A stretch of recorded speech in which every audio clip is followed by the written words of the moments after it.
સુરતની રાંદેર પોલીસે ભેળસેળ યુક્ત ઘીના જથ્થા સાથે એક આરોપીને ઝડપી પાડી મુદ્દામાલ કબજે કર્યો હતો.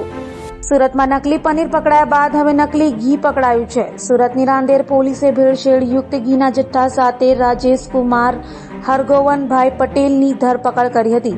પોલીસે તેની પાસેથી 15 કિલોગ્રામ પતરાના સીલબંધ 8 ડબ્બાઓમાંથી ભેળસેળવાળું ઘી કબજે કર્યું હતું.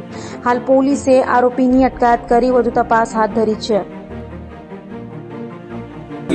વનસ્પતિ ઘી ડાલડા ઘી નાખવાનું થોડું નાખવાનું, થોડું કેટલા માપનું?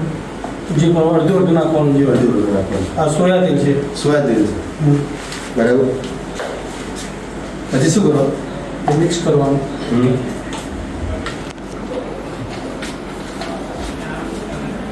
જ્યારે ગરમ કરીએ તો થોડી હળદર નાખવાની. થોડી હળદર નાખવાની. હળદર શેના માટે નાખવાનું? કલર માટે. દેશી ઘી જેવો કલર પકડાય એટલા માટે. પૂછેલું થોડું પછી હલાવી દેવું. અને થોડું એસન્સ નાખવાનું. શેનું એસન્સ છે આ? જીવ નાખે, સ્મેલ આવે.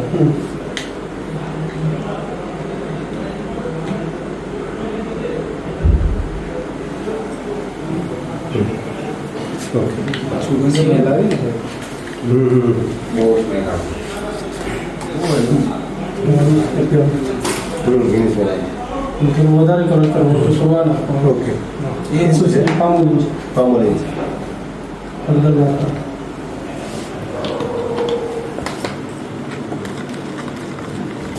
થોડું માર્કેટિંગ કરી દેવું ને. ગાયનું ઘી બનાવવાનું. ગાયનું ઘી. આને ગરમ કરો. અને ગરમ કરી